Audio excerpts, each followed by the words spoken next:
ये हिस्ट्री का फंडा बड़ा ही खतरनाक है। हिस्ट्री लोगों को समझ में नहीं आती है, खासकर क्लास 11th और 12th के बच्चों के लिए।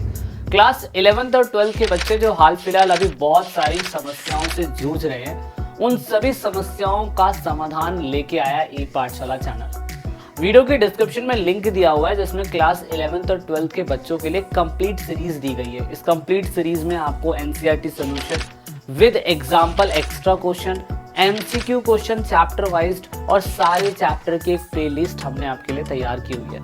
आप जल्द से जल्द इन सारी चीज़ों को वॉच आउट करिएगा। अधिक जानकारी के लिए आप सभी लोग हमारे ऐप पे जुड़ सकते हैं। इस ऐप पे आपको सारा material free of cost access होने वाला है। सो आप वेट किस चीज़ का कर रहे हैं, जल्द से जल्द जाइएगा, ऐप डाउनलोड करिएगा, ये सारा एक्सेस आपको वहाँ पे मिलने वाला है।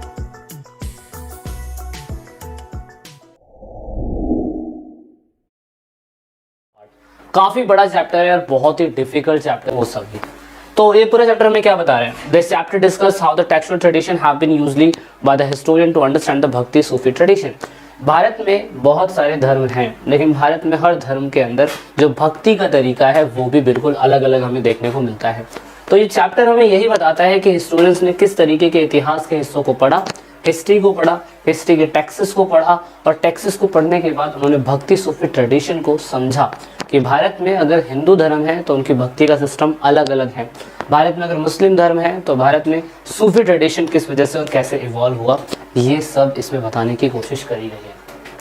आज इस पूरे चैप्टर के अंदर बताया गया है कि 8वीं शताब्दी से लेकर 18वीं शताब्दी के बीच में जो भी धर्म बने उनकी क्या क्या विशेषताएं हैं। अब हम ये सारी चीज़ किन के थ्रू समझेंगे? या तो हम पेंटिंग्स के थ्रू समझेंगे, या हम मूर्ति के थ्रू समझेंगे, या हम टेक्सचुअल ट्रेडिशन के थ्रू समझेंगे, रिटर्न में कहीं रिकॉर्ड होगा तो। जैसे मूर्ति के लिए आपने आने वाले चैप्टर्स में आप पढ़ेंगे, आप जब इन फ्यूचर यूपीएससी की तैयारी करेंगे तो उसमें फाइन आर्ट सब्जेक्ट पढ़ेंगे, उसमें अलग अलग मूर्तियाँ टेक्सेस मिलेगा आपको, उनके थ्रू आप समझने की कोशिश करेंगे। और एज अ 12th क्लास में अगर आप देखो तो 12th क्लास में ये सारी चीज़ें हैं जिसमें आपको बताया गया कि बहुत सारे large number of god and goddess, देवी देवता बहुत बड़े लेवल पर हैं और उनके भी अलग अलग हमें क्या कहते हैं हिस्से देखने को मिलते हैं। एक तरफ देवियों की पूजा हो रही है, एक तरफ देवताओं की पूजा हो रही है। तो देवताओं की पूजा हो रही है तो किस रूप में हो रही है, किस तरीके से उनका भक्ति का सिस्टम बन रहा है, वो मूर्ति के रूप में हमें समझने को मिला और वो हमें टेक्स्ट के रूप में भी हमें समझने को मिला। तो इस पूरे चैप्टर में आप विष्णु शिवा और उनकी प्रमुख देवता, उनके आकार, निराकार, इनकी सारी चीज़ें देखेंगे। जैसे कि अगर मैं बात करूँ वैष्णविज्म धर्म की, शिव धर्म की, और उसके बाद तांत्रिक ट्रेडिशन की, वैदिक ट्रेडिशन की, पौराणिक ट्रेडिशन की। So each and everything is discuss in this chapter. But NCERT की लाइनें कुछ उस तरीके से लिखी हुई है कि बंदों को समझ में नहीं आती। मतलब वो पढ़ तो लेते हैं शब्दों को, लेकिन एग्जैक्टली सही मीनिंग को सही तरीके से एनालाइज करना वो थोड़ा सा डिफिकल्ट हो जाता है। सो दैट इज़ वाई आप ई पाठशाला चैनल से पढ़ते हैं और ई पाठशाला चैनल आपको पूरी तरीके से समझाता है डिटेल में। ओके, तो historian who have try understand these development suggested that there are at least 2 process at the work. उन्होंने कहा कि अगर भक्ति मूवमेंट की शुरुआत कहीं से शुरू हुई होगी तो उसके 2 ही प्रोसेसर हुए होंगे। उन 2 प्रोसेसर में बताया गया था कि पूजा किस तरीके से लोग करते होंगे, क्योंकि भक्ति की अगर कहीं शुरुआत हो रही है तो उसका डायरेक्ट और इनडायरेक्ट रिलेशन कहीं ना कहीं पूजा से ही संबंधित है। और यहाँ पे जो हिस्टोरियंस बताते हैं वो बताते हैं कि 2 तरीके से इसकी शुरुआत हुई होगी। और 2 तरीके से कौन सी? Number 1, composition, complication and the preservation of the पौराणिक टेक्स्ट्स। मतलब सरल संस्कृत जो पौराणिक ग्रंथ थे उनकी रचना करी गई होगी, उनको संरक्षित करा गया होगा और धीरे धीरे करते इन्हें दूसरे लोगों तक पहुंचाने की कोशिश करी गई होगी। हिंदी में क्या लिखा हुआ है?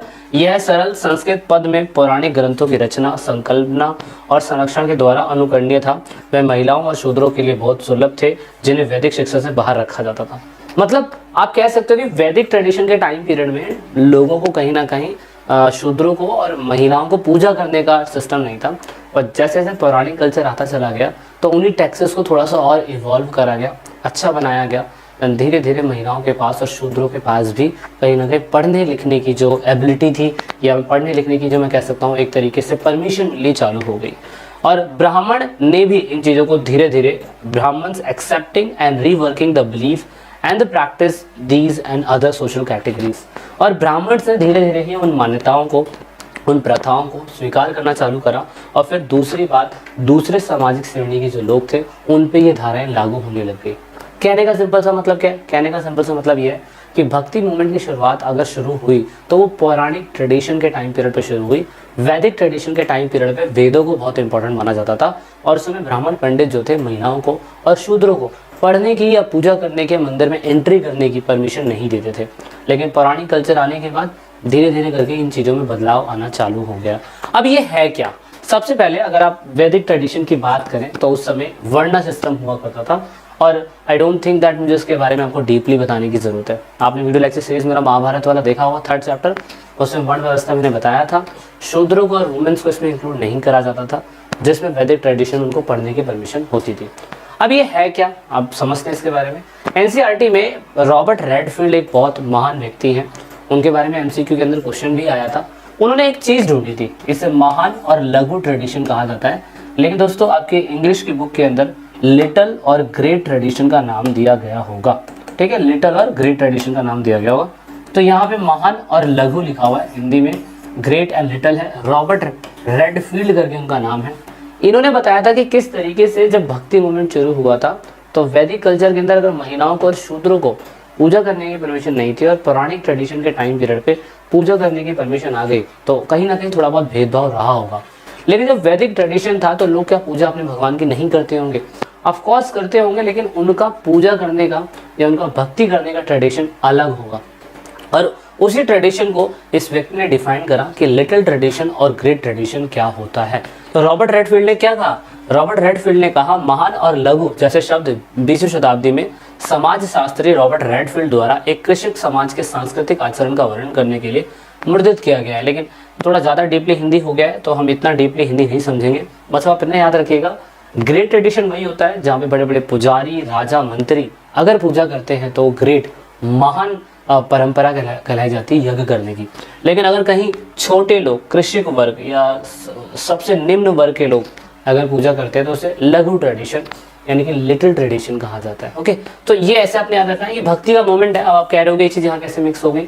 तो ये मिक्स इसलिए हुई है कि आपको एग्जाम्पल समझाने के लिए कि वैदिक ट्रेडिशन में महान ट्रेडिशन होता था, लेकिन वैदिक ट्रेडिशन के टाइम पीरियड पे भी लोग पूजा करते थे, भक्ति करते थे, पर मंदिरों में एंट्री उनको नहीं हुआ करती थी।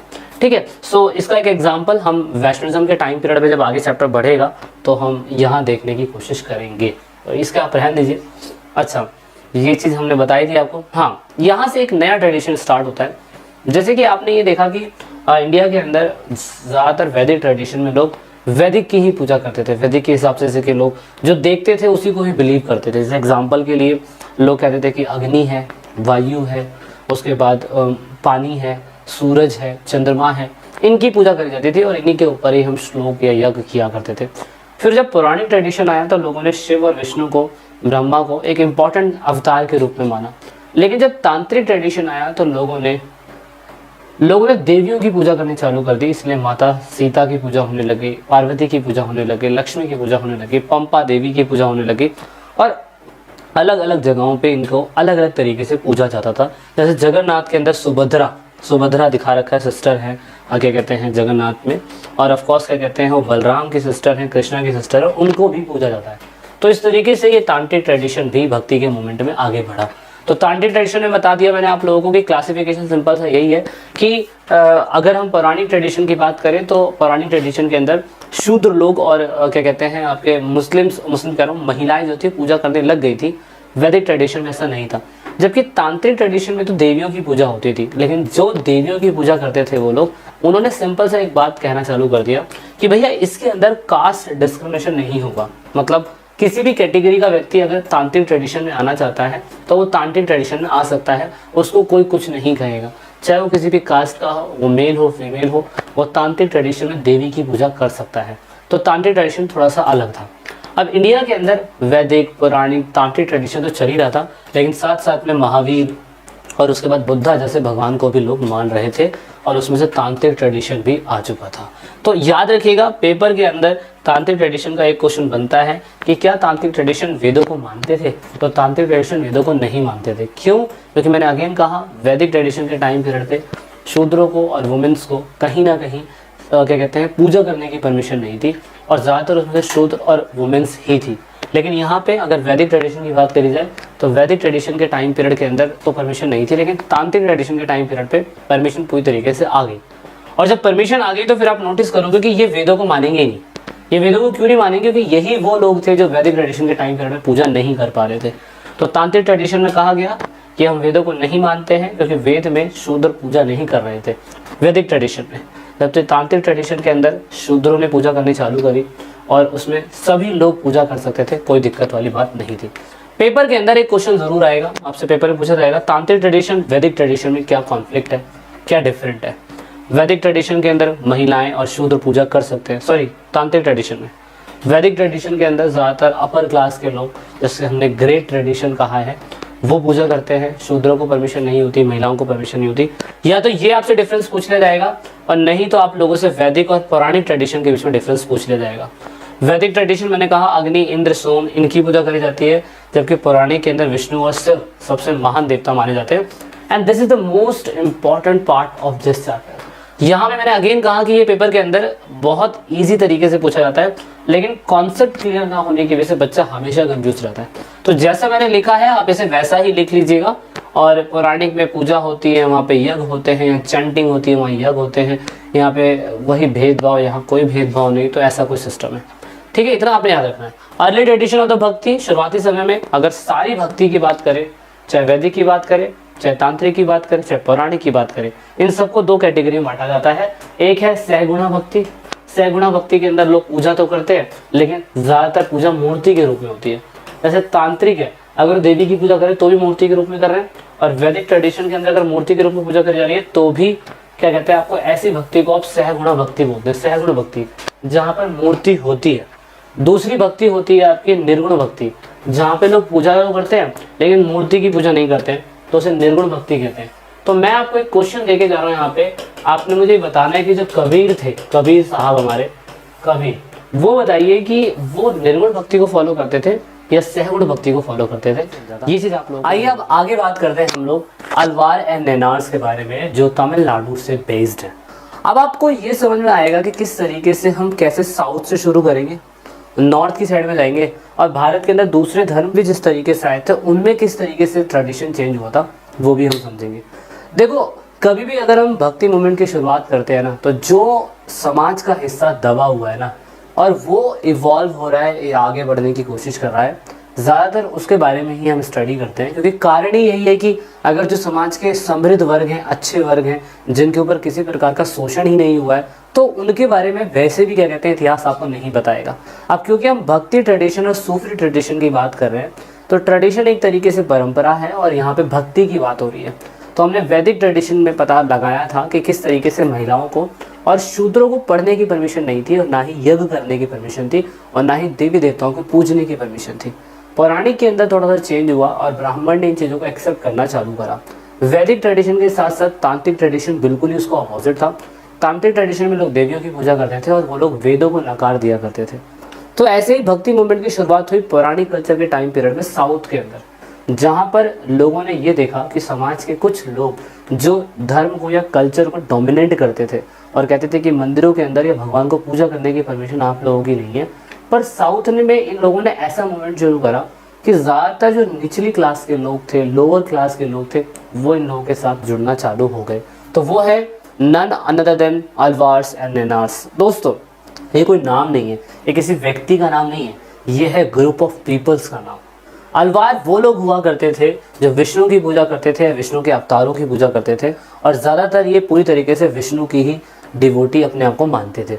जबकि नेनार्स वो लोग हुआ करते थे जो साउथ के अंदर थे, लेकिन शिव की पूजा करते थे या शिव के रूपों की पूजा करते थे। अलग अलग जगहों में अलग अलग तरीके से था। अब आप ये याद रखना, इसके अंदर भी ग्रेट ट्रेडिशन और लिटिल ट्रेडिशन होगा, लेकिन जो लिटिल ट्रेडिशन के लोग थे जो पूजा कर रहे हैं भगवान की, लेकिन उनके रूपों की भी पूजा कर रहे हैं, तो हर किसी का भक्ति मूवमेंट अलग हो सकता है, हर किसी का भगवान को पूजने का तरीका अलग हो सकता है। पर बस आपको याद रखना है, अलवार वैष्णो की पूजा करते हैं और नेनार शिव की पूजा करते हैं। अब दोस्तों ये क्या करते थे, ये तमिल के साइड में पूरी अलग अलग जगहों पे जाते थे, भजन करते थे, कीर्तन करते थे, यात्राओं को करते थे, और करते करते यात्राओं के दौरान अलवार और नेनार उन भक्ति प्लेसेस को चूज़ करते थे। ये ऐसी जगह को चूज़ करते थे जो एक रिलीजियस प्लेस बन सकती है। एग्जाम्पल के लिए मान लीजिए कि केदारनाथ मंदिर जो है आज की डेट में इतनी ज़्यादा हाइट पे बसा हुआ है, तो सोचो उसको कई हज़ारों साल पहले किसी ने तो ढूंढा होगा ना, किसी ने तो पता लगाया होगा कि ये एक ऐसी जगह बनाई जा सकती है जहाँ पर सही मायने भगवान का वास हुआ होगा। तो केदारनाथ, बद्रीनाथ, अमरनाथ, है ना, ऐसी जितनी भी जगहें हैं, रिलीजियस प्लेस कैसे बनी होगी? अपने आप तो नहीं बनी होगी, किसी न किसी ने किसी कारण की वजह से बनाई होगी। ऐसे अलवार और नैनार्स भी जो थे वो साउथ के अंदर भक्ति मूवमेंट को चला रहे थे, और चलाते चलाते, भजन करते करते, कीर्तन करते करते, डांस करते करते ये ऐसे सीक्रेट प्लेसेस पे पहुंचे होंगे जो धरती के अंदर स्वर्ग जैसी ही होगी, धरती के अंदर बिल्कुल पवित्र जैसी ही होगी, धरती के अंदर आम आवाज़ से, आम लोगों से दूर कहीं भी वो जगह होगी जहाँ पे लोगों की मन की शांति और पीस मिल सके उन लोगों को। तो ऐसी जगहों को अलवार और नैनारों ने ढूंढा, और उस टाइम के रहे राजाओं से फंड लेके, मदद लेके उन चीज़ों को बनाना चालू करा, उन मंदिरों को बनवाना चालू करा जो आज की डेट में सबसे सुप्रीम है। तो ये कुछ तरीका था। तो साउथ में ये लोग रहे, तो साउथ में ज़्यादातर चेरास, चोलास, पांड्यास, ये सारे लोग ही राज करते थे, और अलवार और नैनारों ने इन पवित्र जगहों को, इनकी जगहों को ढूंढा, और बाद में वहाँ के राजाओं ने समय के हिसाब से उसको धार्मिक स्थान बनाया, वहाँ पे मंदिर बनवाए, और फिर धीरे धीरे उन मंदिरों में डेवलपमेंट होना चालू हो गया। तो अलवार और नैनार में क्या डिफरेंट है ये ज़रूर याद रखिएगा। एनसीईआरटी में ये नहीं मेंशन है, मैं अभी भी आपको बता रहा हूँ, एनसीईआरटी में ये बिल्कुल भी मेंशन नहीं है। आपको क्या करना है, आपको इसकी स्क्रीनशॉट खींच लेनी है और आप आसानी से क्या कहते हैं इसको देख सकते हैं। अलवारों का अगर आप देखें तो नलियारी दिव्य पद बंधनम, ये उनका एक तरीके से वॉल्यूम है, एक वेद है। जबकि नैनारों का जो था यहाँ पे तिरुमुराई, है ना, तिरुमुराई करके है, इनकी क्या कहते हैं ये पूरी तरीके से वॉल्यूम है जिसमें इनके बारे में सब कुछ लिखा हुआ है। तो ये ग्रुप ऑफ पीपल है जिन्होंने साउथ में भक्ति मूवमेंट की शुरुआत करी, और यहाँ पे विष्णु के अवतारों की बात हो रही है, यहाँ पे शिव के बारे में बात हो रही है। यहाँ पे भी हमने क्या पता लगाया, हमने ये पता लगाया कि जो सूफी भक्त हुआ करते थे, सूफी कह रहा हूँ, भक्त जो थे, जो भक्ति मूवमेंट की शुरुआत कर रहे थे, या तो नैनार थे या तो वो अलवार थे। तो अलवार में जो भी हेड हुआ होगा उन्होंने तो कुछ नहीं लिखा होगा, लेकिन बाद में उनके भक्त आए, उन्होंने उनके बारे में कुछ लिखा, हेजियोग्राफी लिखी। हेजियोग्राफी क्या होती है? हेजियोग्राफी ये होती है कि शीश और भक्त के द्वारा लिखी गई संतों की जीवनी या आत्मकथा। पेपर में 1 मार्क्स का क्वेश्चन आता है कि हेजियोग्राफी क्या होती है और बायोग्राफी क्या होती है। तो याद रखना, यहाँ पे अलवार और नैनार जिन्होंने भी स्टैब्लिशमेंट करी, तो उनके जितने भी हेड थे, गुरु थे, उनके बारे में उनके शिष्यों ने लिखा, ताकि आने वाली जनरेशन को पता लग सके कि यार हमारे हेड ऐसे हुआ करते थे। तो ये थोड़ा सा है। एटीट्यूड टुवर्ड्स द कास्ट, ये अलवारों के लिए सबसे ज़्यादा इंपॉर्टेंट था कि वो कास्ट के बारे में क्या सोचते थे अलवार और नैनार। तो ऑफकोर्स वो कास्ट के प्रति बिल्कुल क्लियर थे। उन्होंने कहा कि जो निचली कैटेगरी के लोग होते हैं ना, चाहे वो शूद्र हो चाहे वो वुमेन हो, वो आके अलवार और नैनार में किसी भी चीज़ की भक्ति कर सकते हैं। विष्णु की भक्ति करनी है विष्णु की भक्ति करो, शिव की भक्ति करनी शिव की भक्ति करो। जैसे वैदिक ट्रेडिशन में था ना, ऐसा नहीं था, याद रखना, ये सबसे ज़्यादा इंपॉर्टेंट है। उसके बाद अलवार और नैनारों की अलग अलग वेद की, ये वेदों को तो मानते नहीं थे, इसलिए अलवार और नैनारों की अलग अपनी पुस्तक हुआ करती थी जो उस समय तमिल में थी। जैसे नलियारिया दिव्य पद बंधनम, ये किनकी थी दोस्तों? ये उस टाइम पीरियड में one of the most composition of Alvar की तमिल में लिखी गई वेद बुक है, जिसमें इन लोगों ने अपनी भक्ति मूवमेंट के बारे में कि किस तरीके से अलवार जो थे, अगर किसी को विष्णु की पूजा करनी है तो वो किस तरीके से नलियारी दिव्य पद बंधनम पढ़ेगा, और वो तमिल में है, उसमें भक्ति का मूवमेंट अलग है, वो अलग तरीके से पूजा करते हैं, ऐसा कुछ है। जबकि नैनारों ने तिरुमुलाई करके जो थी वो एक अलग क्या कहते हैं पुस्तक लिखी थी। एनसीईआरटी में ये मेंशन नहीं है, लेकिन अगर 1 मार्क्स का क्वेश्चन कहीं आ जाता है ना, तो आपको याद रखना है, ये पाठशाला याद रखना है। और ये पाठशाला ने आपको क्या बताया था? ये पाठशाला ने आपको ये वाला पार्ट बताया था। तो ये चीज़ आप याद रख लीजिएगा, उस टाइम पीरियड पे उनकी ये बुक हुआ करती थी। तो ये थोड़ा सा आपको फोकस करना है, ठीक है। अब ऐसा नहीं था कि मैंने जैसे कहा कि वो वैसे भी कास्ट सिस्टम में तो बिलीव करते नहीं थे, और ना ही ये कहते थे कि महिला पूजा नहीं कर सकती। तो महिलाओं का एग्जाम्पल भी है कि विष्णु के अंदर अलवार एक लेडी बनी थी, उसे अंडाल बोलते हैं। अंडाल एक सूफी संत लेडी बनी थी जिसने अपना पूरा जीवन विष्णु की भक्ति में निकाल दिया था। शिव की भक्ति के अंदर अगर हम शुरुआत करें तो शिव की भक्ति के अंदर यहाँ पे आप देखो, यहाँ पे लिखा है कराए काल अमियार, है ना। तो ये जो है ना, ये शिव की भक्ति करने के लिए इसने बहुत ही ज़्यादा क्या कहते हैं अपने आप को तपस्या का मार्ग अपनाया इसने, और शिव की भक्ति की इसने पूरी तरीके से शुरुआत करी पूरे साउथ इंडिया के अंदर। तो ये शिवा की डिवोटी थी। अब धीरे धीरे क्या करा अलवार और नैनारों ने, इन्होंने वहाँ के रहे राजाओं के बीच में क्या कर दिया, रिलेशंस बनाने शुरू कर दिए। इसीलिए ना आप साउथ में देखोगे, साउथ में बुद्धिज्म पहुँच ही नहीं पाया, साउथ में जैनिज्म पहुँच नहीं पाया, क्योंकि नॉर्थ के अंदर बुद्धिज्म और जैनिज्म बहुत ही ज़्यादा मतलब फेमस हो रहा था। साउथ तक या तो इनके फॉलोवर नहीं पहुंच पाए, साउथ तक या इनके लोग नहीं पहुंच पाए। लेकिन बुद्धिज्म धर्म एक ऐसा धर्म था जो पूरे इंडिया के बाहर भी पहुंच गया था। अलवार और लेनारो की भक्ति सिर्फ साउथ तक ही सीमित रही, वो आउट ऑफ द इंडिया नहीं गई। लेकिन बुद्धिज्म की और जैनिज्म की जो फिलॉसफी थी वो बाहर गई, और साउथ तक इसलिए नहीं पहुंच पाई क्योंकि अलवार और लेनार जो थे वो साउथ में बड़े डोमिनेंट हो रहे थे। इसीलिए यहाँ पे कह सकते हैं कि यहाँ पे सबसे ज्यादा संगम टेक्सास के अंदर अगर कुछ हमें देखने को मिलता है तो वो हमें यही देखने को मिलता है कि महावीर और बुद्ध की पूजा ना करते हुए लोग अलवार और लेनार के जो फॉलोवर थे उन्होंने विष्णु और शिव की पूजा करी। तो historian says that his conflict was due to competition between members of different religious tradition of royal patronage। मतलब आप कह सकते हैं कि साउथ के अंदर अगर बुद्धिज्म नहीं आया होगा तो उसका सिंपल सा एकमात्र कारण है जो आपको समझना है, एक तरीके का कंपटीशन। भाई हर कोई चाहता है कि मेरा ही धर्म प्रमोट हो या मेरी ही आइडियोलॉजी प्रमोट हो। इसीलिए यहाँ पे यही बात हुई कि साउथ के अंदर विष्णु और शिव की पूजा ज्यादा होने लगी। क्यों? क्योंकि अलवार और नेनार्स के लोगों ने वहां के रूलर से कांटेक्ट करा, चोलास के राजाओं से कांटेक्ट करा, भक्ति मूवमेंट चलाया, और शिव और विष्णु के लिए यहाँ पे चिदम्बरम, तंजवीर, और यहाँ पे है दूसरा नाम है गंगाई गोंड चोलापुरम, गंगाई गोंड चोलापुरम। यहाँ पे मंदिर बनवाने की शुरुआत करी। जैसे कि टेम्पल ऑफ चिदम्बरम देख सकते हो, बहुत ही इंपॉर्टेंट है। अब कौन से देवता का टेम्पल है मुझे कमेंट करके बताना है। दूसरा तंजवीर, ये कौन से देवता का है, विष्णु का है, शिव का है, आपने बताना है। और फिर तीसरा है, ये तो नंदी महाराज बाहर ही बैठे हुए, तो ऑफकोर्स शिव का ही होगा। तो टेम्पल ऑफ गंगाई गोंड चोलापुरम। तो ये जो मंदिर है ना, ये अलवार और लेनारो की वजह से इतने विशाल बने। तो सोचिए केदारनाथ, बद्रीनाथ ऐसे जो थे, यहाँ नॉर्थ की साइड में भक्ति मूवमेंट की शुरुआत कहीं ना कहीं हुई होगी, किसी ना किसी प्रकार से नॉर्थ की साइड में भक्ति मूवमेंट हुआ होगा। इसीलिए वहां पर भी ना क्या कहते हैं, भक्ति मूवमेंट की वजह से मंदिर निर्माण हुए होंगे। ऐसा नहीं कि मंदिर अपने आप बन गए होंगे, मंदिर बनने के पीछे भी बहुत सारे कारण होते हैं। दूसरा, साउथ के मंदिर का अगर आप देखें तो साउथ के मंदिर का जो स्ट्रक्चर है ना वो बिल्कुल अलग है, जबकि नॉर्थ के मंदिर का स्ट्रक्चर बनने का तरीका बिल्कुल अलग है ना। ये हमें देखने को मिलता है। चोला रूलर्स में लोग ये कहते हैं कि हर एक राजा अगर मंदिर बनवाता था ना तो वो कोशिश करता था कि उस मंदिर के अंदर वो चीज इंपॉर्टेंट डाली जाए जो मेरे लिए बहुत बड़ी बात हो, मेरे फॉलोवर के लिए बहुत बड़ी बात हो, या मेरा बहुत बड़ा नाम हो। तो चोला रूलर्स थे, उन्होंने बहुत सारे क्या कहते हैं मंदिर बनवाए थे। और जबकि यहाँ पे बताया जाता है they made a spectral representation of Shiva in the bronze sculpture. उन्होंने शुरुआती समय में मंदिर के अंदर क्या होता था, पत्थर की मूर्ति बनवाई जाती थी, लेकिन धीरे धीरे करके उन्होंने ब्रॉन्ज की मूर्ति अंदर बनवाने की शुरुआत करी। और फिर इन्होंने ये भी कहा चोला किंग के अंदर कि हमें शिव का कहीं ना कहीं क्या कहते हैं तमिल के अंदर एक तरीके से गाना भी बनाना चाहिए।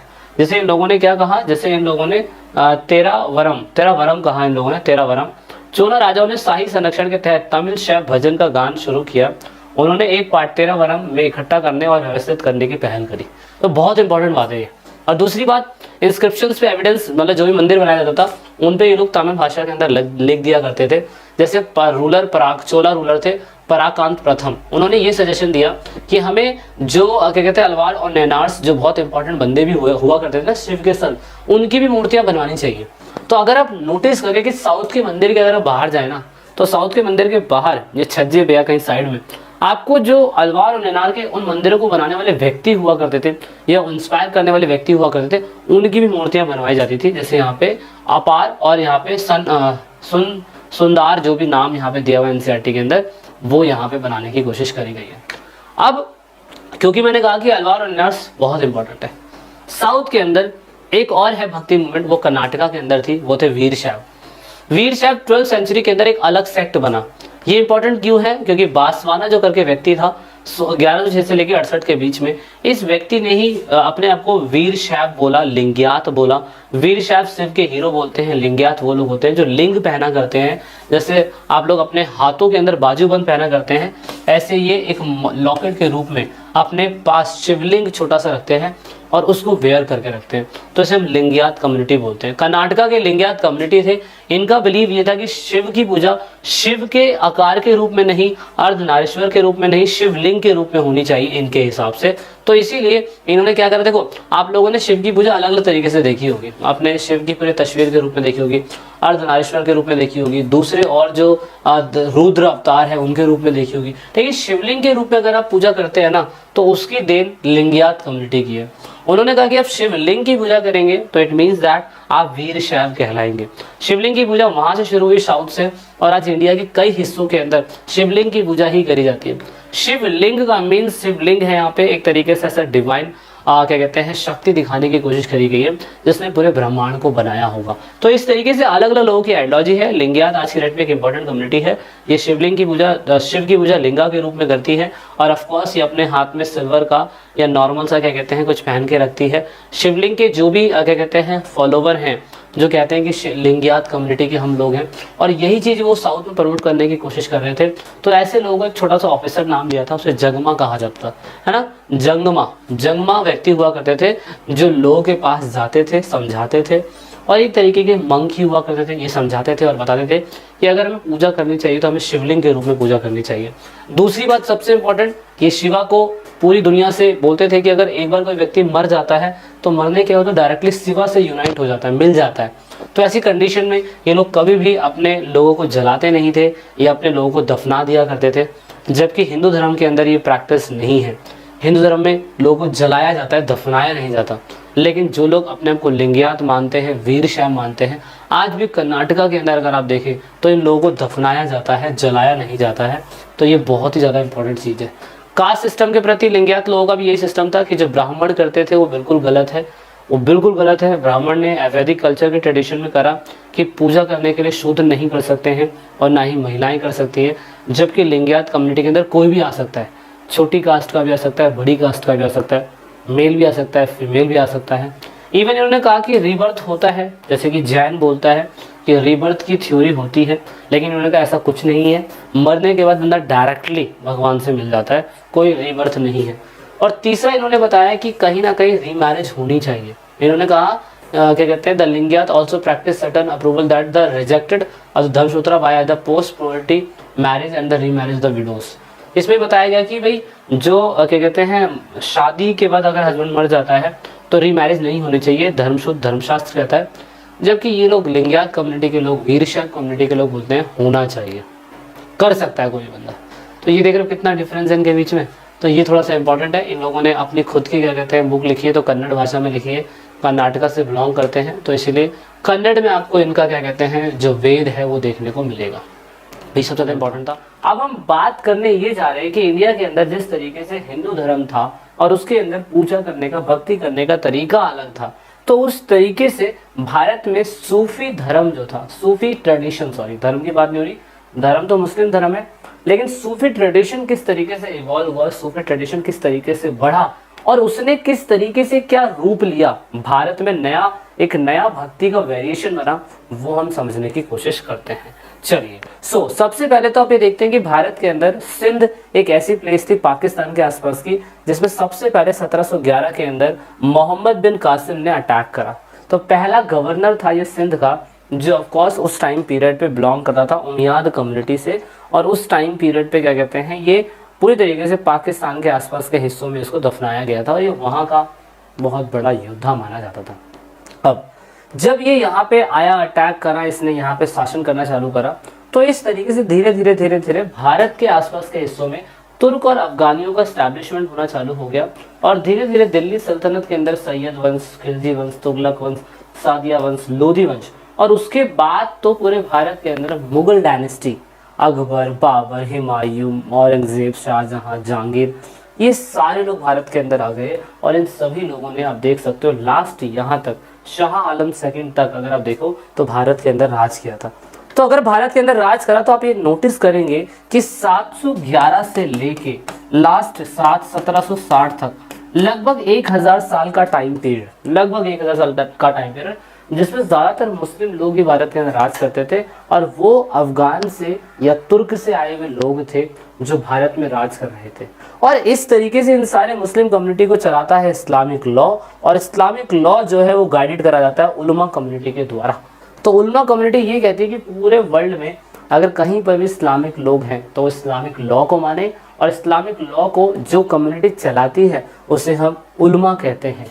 उलमा मुस्लिम शासकों का वो ग्रुप था जो कोशिश करता है कि वो हमेशा इस्लामिक लॉ को फॉलो करवाए शरिया कानून के अकॉर्डिंग।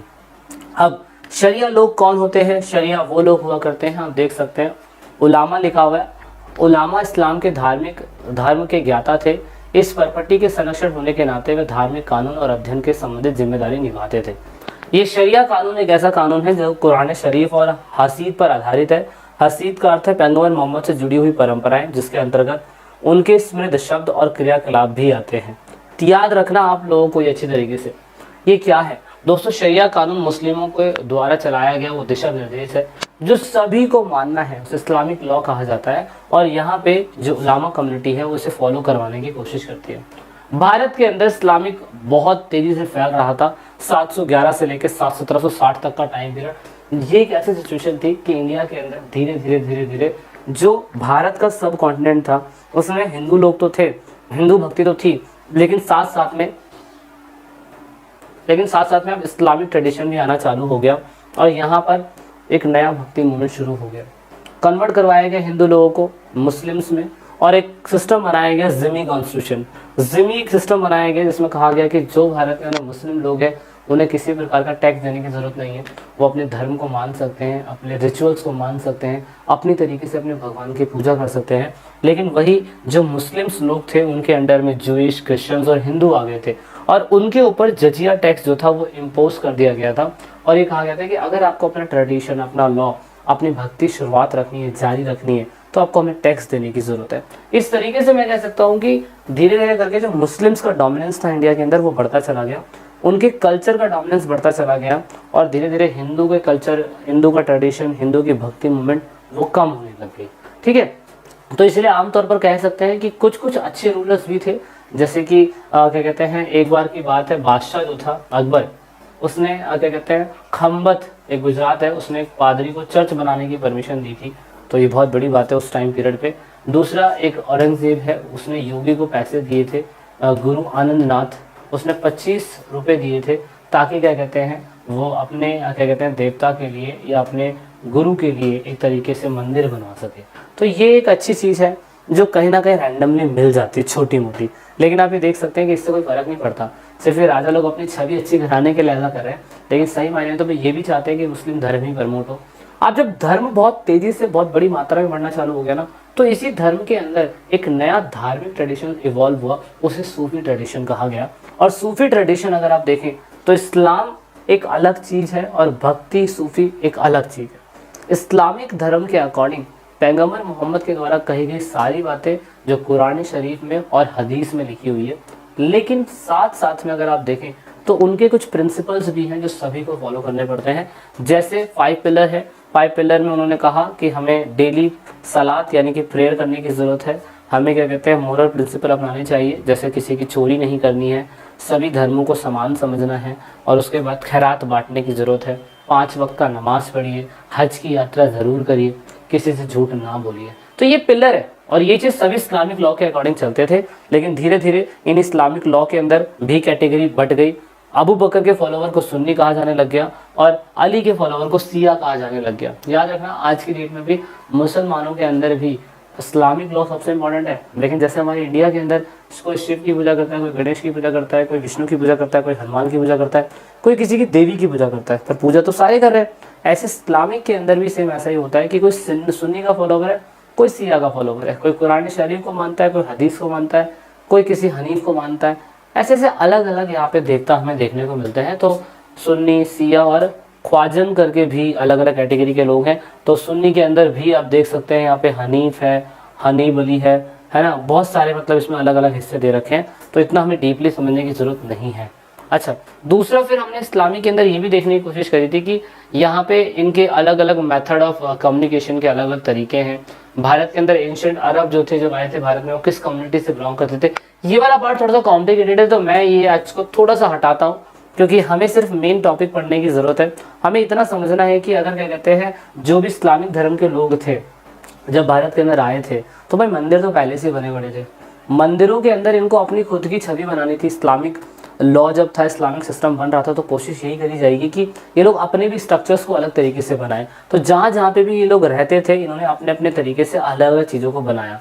जैसे कि ज़्यादातर ये लोग कोशिश करते थे कि यहाँ पे मिहराब बनाया जाए और मीनार बनाया जाए। तो मीनार आप ये देख सकते हो, ये मीनार है, ठीक है, और मेहराब जो है, मेहराब वो आपको छज्जा टाइप चीज़ें दिखाई देगी, उसे मेहराब कहा जाता है, छज्जा टाइप चीज़ें। तो जैसा जहाँ जहाँ पे मटेरियल अप्लाई होता चला गया, ये वहाँ पे छत और दूसरी जो बिल्डिंग मटेरियल होते थे वो अलग अलग होते थे, लेकिन ये कोशिश करते थे कि इनके धर्म को रिप्रेजेंट करने के लिए इनका जो स्ट्रक्चर है वो सबसे ज़्यादा इंपॉर्टेंट था। तो इसलिए मिहराब और मीनार, ये दो चीज़ें तो इसमें हमें देखने को मिलती थी। अब ऐसा नहीं है कि मुस्लिम लोग इनको हम शुरू से ही कहते थे, भारत में ये अलग अलग नाम से पुकारे जाते थे, जैसे तुर्काशा है, तजाकिया है,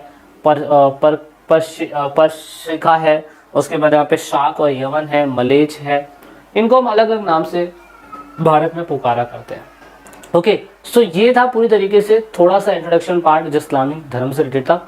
धीरे धीरे हम आगे बढ़ेंगे कि सूफिज्म की शुरुआत यहाँ पे कैसे हुई। ये तो पूरे भारत में चल रहा था कि इस तरीके से इस्लामिक लॉ बना, सभी को अप्लाई करना पड़ा था। ठीक है, सो मिलते हैं दोस्तों। अगर आप लोगों ने देखा होगा वीडियो लेक्चर इसके पहले पार्ट में कि किस तरीके से भारत के अंदर इस्लामिक जो लोग थे, जो अफगान और तुर्क से आए थे, वो भारत के अंदर आते हैं और भारत के अंदर आने के बाद किस तरीके से इस भक्ति मूवमेंट में, मतलब जो हमारे इंडिया में भक्ति मूवमेंट कहेंगे लेकिन इस्लाम धर्म में से सूफी मूवमेंट के नाम से पुकारा जाएगा, तो सूफी मूवमेंट किस तरीके से ग्रोथ होता है भारत के अंदर, वो हम समझने की कोशिश करेंगे। सबसे पहले सूफीवाद और तफस्सु वर्ड है। सूफीवाद 19th सेंचुरी में एक अंग्रेजी शब्द है। इस सूफीवाद के लिए इस्लामिक ग्रंथ में जिस शब्द का इस्तेमाल किया जाता है उसे तसफ्फु कहते हैं। कुछ विद्वानों के अनुसार यह शब्द सूफ से निकला है जिसका अर्थ ऊन है। यह उसे खुरदुरे ऊनी कपड़े की ओर इशारा कराता है जिसे सूफी पहनते हैं। अन्य विद्वान मानते हैं कि इसका मीन साफा मानते हैं जिसका अर्थ साफ है। यह संभव है कि यह शब्द साफा से निकला हो जो पैगंबर की मस्जिद के बाहर एक चबूतरा था जहां निकट अनुयायियों की मंडली धर्म के बारे में जानने के लिए इकट्ठा होती थी। यह है क्या सूफीवाद के बारे में? सिंपल शब्दों में ये कहा गया है कि एनसीईआरटी जो बताती है which is I know that सूफीवाद का सिंपल सा मतलब ये सफेद और एक तरीके का साफ सुथरा चीज। कहा जाता था कि जहाँ पे पैगंबर मोहम्मद की मस्जिद बनाई गई थी उसके बाहर एक चबूतरा हुआ करता था और वहाँ पे बहुत सारे भक्त आते थे और वो भक्त उनसे चीज़ें सीखा करते थे और सीखने के बाद ही इसे सूफीवाद का एक नया वेरिएशन कहा गया। लेकिन सही मायने में आपको पता है कि इंडिया के अंदर इसका वेरिएशन किसी दूसरी तरीके से इस्तेमाल हुआ। इंडिया के अंदर सूफीवाद का ग्रोथ किसी और तरीके से इस्तेमाल हुआ। सूफिज्म एक ऐसी चीज़ थी जिसके अंदर आप देखोगे कि जरूरी नहीं था कि मुस्लिम ही इसे फॉलो करता था, इसमें हिंदू लोगों ने भी इसको फॉलो करने की शुरुआत करी। आइए समझते हैं सूफीवाद के ग्रोथ के बारे में। दोस्तों, Sufi were a group of religious minded people in Islam. ऐसा नहीं है कि सूफी लोग इंडियन मुस्लिम्स थे या इंडियन हिंदू लोग थे, ऐसा नहीं है। वो इस्लामिक कैटेगरी के ही लोग थे जो उस समय पे धार्मिक जो उनकी चेतना या सोच थी वो ऑफकोर्स कुरान शरीफ की जो व्याख्या थी उसकी इंपॉर्टेंट को मानते थे। वो ये कहते थे कि they were critically of the dogmatic definition and scholars method of interpreting the Quran. उन्होंने कहा कुरान में जो सारी चीजें लिखी गई है बिल्कुल सही है, लेकिन समय के हिसाब से बहुत सारे विद्वान और बुद्धिजीवी लोग जो होते हैं उनके अंदर समय के साथ साथ कुछ कुछ बदलाव कर देते हैं, चेंजेस कर देते हैं और उसकी वजह से इस इस्लाम धर्म के अंदर एक नई चीज की ग्रोथ हुई और उसे सूफिज्म कहा गया। जैसे कि ये कहा जाता था कि भाई लड़की जो है वो बुर्का पहनेगी, लड़की सोशल मीडिया इस्तेमाल नहीं करेगी, तो ऐसा कुछ जो कुरान शरीफ का एक इस्तेमाल करके लोग फतवा जारी कर देते हैं और ऐसा ही उस टाइम पे हो भी रहा था। और अगर ऐसा हो रहा था तो जो सूफिज्म के लोग थे उन्होंने कहा कि हमारा भगवान ऐसा हो ही नहीं सकता, वैसा क्यों करेगा हमारे साथ। दैट इज वाई यहाँ पे एक नई थ्योरी निकल के आती है सूफिज्म की। और सूफिज्म का ग्रोथ इस तरीके से 19th सेंचुरी में आके 18th सेंचुरी में आके भारत में बड़ी तेजी से शुरू हुआ और लोगों ने पैगंबर मोहम्मद को एक नेक व्यक्ति माना, लेकिन कुरान शरीफ के अंदर जो चीजें आने वाले लोगों ने गलत तरीके से प्रिटेंड करके लोगों को बता रखी थी उस चीज को समझाने के लिए सूफीवाद एक तरीके से एक आंदोलन चला। अब इसकी शुरुआत कैसे होती है समझने की कोशिश करते हैं। देखिए, भारत के अंदर अफगानिस्तान से और तुर्क से बहुत सारे मौलवी लोग आए जो इस्लाम जगत से ही बिलोंग करते थे। भारत के अंदर जब वो आए तो यहाँ पे उन्हें एक रैन बसेरा या एक तरीके का घर मिला और उस घर को खाने कहा गया। खाने खा बोल लीजिए, खान खा बोल लीजिए, बात एक ही है। तो खान कहा क्या होता है दोस्तों? खान कहा जो होता था दोस्तों वो एक पीर यानी कि टीचर, उसका एक घर होता था जहाँ पे वो प्रेयर करता था। ऑफ कोर्स वो इस्लाम से ही बिलोंग करता होगा। तो Khan was a building design specially for the gathering of Sufi brotherhood and is a place for spiritual retreat. मतलब सिंपल सा मतलब है कि खानका एक ऐसी बिल्डिंग थी जो उस टाइम पीरियड पे डिजाइन करी गई थी जहाँ पे सारे लोग इकट्ठा हो सके और कुरान शरीफ की जो अच्छी बातें हैं, बुरी बातें हैं, उनको बातचीत कर सके और बातचीत करने के बाद उनकी अंडरस्टैंडिंग को समझ सके। बाद में जो ये चीज़ें समझाता होगा उसको हमने टीचर यानी कि पीर कहा। दोस्तों एनसीईआरटी के अंदर इस खानकाहा के अंदर बताया गया है कि खानकाहा अलग अलग जगहों में भारत के बहुत हिस्सों में था। ज़रूरी नहीं है भारत के बहुत हिस्सों में था, भारत के बाहर भी था। भारत के बाहर अफगानिस्तान में, तुरान में, ईरान में, इराक में, पाकिस्तान में, बलूचिस्तान में, अजरबैजान में, सब जगह खानकाह हुआ करते थे। क्योंकि खानकाह में ये बताया जाता था कि जो टीचर वहाँ पे रहता था वो ये बताता था कि इस्लाम धर्म में कितनी कट्टरपंथी है, कितनी गलत चीज़ें हैं जो वो समझाता था लोगों को। इस तरीके से मैं कह सकता हूँ कि उसे हम पीर और अलग अलग नाम से पुकारते हैं, जैसे कि मैंने एनसीईआरटी से अलग हटा के निकाला। शेख बोलते हैं, पीर बोलते हैं और मुरीद बोलते हैं। दोस्तों ये सारे के मुर्शिद बोलते हैं। ये सारे के सारे वो लोग होते हैं जो खानकाह के अंदर रहा करते थे। खानकाह एक तरीके का घर होता था और ये कोई एक मतलब एक टीचर है, मेरा टीचर बोले तो ये जो लोगों को समझा रहे हैं, बता रहे हैं, ये वो लोग हैं। तो दोस्तों इसमें होता क्या था, इसमें होता ये था कि he enrolled disciple and appointed successor and he established rule for the spiritual conduct and interaction between the intimates and as well as between the lay persons and masters। Hindi में उन्होंने अपने शिष्यों को नामांकित करा। क्या होता है देखो, जब शेख, पीर, मोहम्मद या मुर्शिद अगर कोई बंदा खानकाह के अंदर रहता है तो ऑफकोर्स वो मर जाएगा और मरने के बाद वो चाहेगा कि मेरा कोई ऐसा डिसाइपल बने, मेरा कोई ऐसा शिष्य बने जो इस चीज़ को आगे बढ़ाए। तो सेम ऐसा ही समय के साथ साथ डिसाइपल भी बने थे, उन डिसाइपल की इंपॉर्टेंस भी बढ़ी। क्योंकि इसमें ऐसा नहीं था कि सिर्फ ये मुस्लिम्स को ही अट्रैक्ट कर रही है, हिंदुओं को भी बताते थे सच मायने में कि कितना तुम्हारे जगत में, तुम्हारे इस्लाम के अंदर या तुम्हारे खुद के धर्म के अंदर कितना कुछ गलत हो रखा है। तो ऐसे धीरे धीरे करके उनके डिसाइपल्स बनने चालू हो गए और इन डिसाइपल्स को हम क्या बोलते हैं, मुरीद बोलते हैं। याद रखना, मुरीद बोलते हैं। और टीचर्स के बीच में और मुरीद के बीच में एक तरीके का डिवोशन, एक तरीके का प्रेम, उसको हमने सिलसिला बोला। याद रखना सिलसिला। पेपर के अंदर आता है क्या, बताइए सिलसिला क्या है। तो दोस्तों सिलसिला आपके एनसीईआरटी में चित्सी सिलसिला दे रखा है, आपके एनसीईआरटी में अफगानिस्तानी सिलसिला दे रखा है, आपके एनसीईआरटी के अंदर एक और सिलसिला के बारे में बताया गया। लेकिन अब पता है, अब आप ये बताइए कि मुरीद जो होता है ना, मुरीद जरूरी नहीं है कि वो मुस्लिम्स होते थे। मुरीद जो होते थे वो मुस्लिम्स ही नहीं होते थे, मुरीद हिंदू भी होते थे। आपने कितनी बार गाने सुने होंगे भरदो झोली या मोहम्मद, तो उसमें कितने हिंदू लोग भी तो जाते हैं ना। क्यों? क्योंकि जो टीचर्स होते थे ना, ये शेख, मुर्शिद या पीर जिन्हें हम बोलते हैं, ये टीचर्स लोगों को अपने धर्म के बारे में स्पेशली नहीं बोलता कि आप कट्टरपन को अपनाओ। ये बता रहे हैं कि रियलिटी क्या है, आपको क्या चीज़ें समझने की जरूरत है। जैसे हमारे इंडिया के अंदर था ना, कि आज के डेट में भी बहुत सारे ऐसे क्या कहते हैं टीचर्स हैं जो हिंदुओं की कट्टर बगावत करते हैं। आचार्य प्रशांत है या आज की डेट में सदगुरु महाराज करके है, बहुत सारे ऐसे हैं ना जो लोगों को सच्चाइयाँ बता रहे हैं कि रियलिटी ऑफ द लाइफ क्या है। तो लोग उनसे ज़्यादा कनेक्ट होने की कोशिश करते हैं, धर्म से ऊपर हटके वो रियलिटी को समझने की कोशिश करते हैं। सेम ऐसा ही यहाँ पे शेख, पीर, मुर्शिद जो थे ये लोगों को ऐसा ही समझाया करते थे और ये बताते थे कि ऑफकोर्स हमें आध्यात्मिक रूप से अपने भगवान के प्रति आचरण रखना चाहिए। तो Sufi silsila begin in a different part in Islamic world around the 12th century. 12वीं शताब्दी के अंदर ये धीरे धीरे करके ये सिलसिला बहुत तेजी से बढ़ना चालू हो गया। तो होता क्या था सिलसिला के अंदर, सिलसिला के अंदर होता कुछ नहीं था। आपको पता है सिलसिला शब्द एक तरीके का गुरु और शिष्य के बीच में एक नियंत्रण कड़ी है जो पैगंबर मोहम्मद के लिए एक अटूट क्या कहते हैं स्पिरिचुअल चीज़ों को दिखाने की कोशिश करता है। तो जब शेख मर जाता है तो उसकी जगह पे दरगाह बनाई जाती है। दरगाह जो है पर्शियन वर्ड है जिसका मीन्स होता है सेंटर, एक ऐसी प्लेस जहाँ पे उनके फॉलोवर्स आएंगे और जियारत करेंगे। तो इस तरीके से मस्जिद और दरगाह के अंदर ये डिफरेंस होता है। याद रखना, मस्जिद के अंदर आप देखते हैं पैगंबर मोहम्मद को हेड माना जाता है, उन्हीं की ही इबादत करी जाती है, उन्हीं की ही क्या कहते हैं नमाज पढ़ी जाती है उनके सामने, है ना। लेकिन जबकि आपकी जो क्या कहते हैं सूफिज्म लोग होते हैं, सूफी लोग होते हैं, वो मस्जिद के अंदर ना होते हुए उनकी दरगाह बनाई जाती है। और दरगाह के ऊपर अगर आप नोटिस करें कि दरगाह के ऊपर हिंदू, मुस्लिम, क्रिश्चियंस, ईसाई, पादरी, जैन, बुद्धिस्ट सब लोग जाया करते हैं। अब ये जो दरगाह हो रही है, दरगाह के अंदर लोग जो जियारत करने के लिए आते हैं, तो वो एक तरीके का प्यार हो गया, वो एक तरीके का सिलसिला हो गया जिसमें वो अपने गुरु के प्रति, अपने हेड के प्रति एक तरीके का डिवोशन दिखाने की कोशिश कर रहे हैं। तो ये कई हजारों साल पहले मर गए होंगे, इसके बाद इनके फॉलोवर बने होंगे, वो मर गए होंगे, लेकिन जो कई सालों से अपने हेड को पूजते आ रहे हैं वो उनकी पूजा तो करने आएंगे ही ना। तो इसीलिए अब ऐसा माना जाता है कि जब ये शेख मर जाते होंगे तो ये डायरेक्टली गॉड से कनेक्ट हो जाते हैं, और जब गॉड से कनेक्ट हो जाते हैं तो फिर हम जब जियारत करने के लिए इनके पास आते हैं तो हमें लगता है कि ये हमारी बातें भगवान तक पहुंचाने की कोशिश करेंगे। तो ये एक ऐसा हमारा मनगढ़ंत एक आइडियोलॉजी है।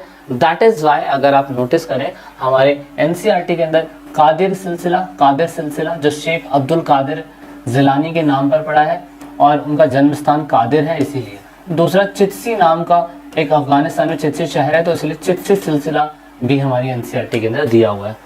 तो चित्सी सिलसिला हम पढ़ लेते हैं। और क्योंकि मैंने कहा कि भाई मरने के बाद वो बंदा औली बन जाता है, औली का मतलब आप देख सकते हो औलिया अर्थात ईश्वर का मित्र, वह सूफी जो अल्लाह के नज़दीक होने का दावा करता है, ठीक है। तो इसीलिए हमें लगता है कि हम पैगंबर मोहम्मद से बात नहीं कर पा रहे हैं तो हम सूफी व्यक्ति से बात कर लेंगे और वो हमारी बात भगवान तक पहुंचा देंगे, उसे हम वली बोलते हैं। अब इसके अंदर भी खाना खा के अंदर तो अब देखिए सूफिज्म को लोग प्रमोट करते हैं, लेकिन कुछ ऐसे लोग भी होते हैं जो बेसारिया और बासारिया होते हैं।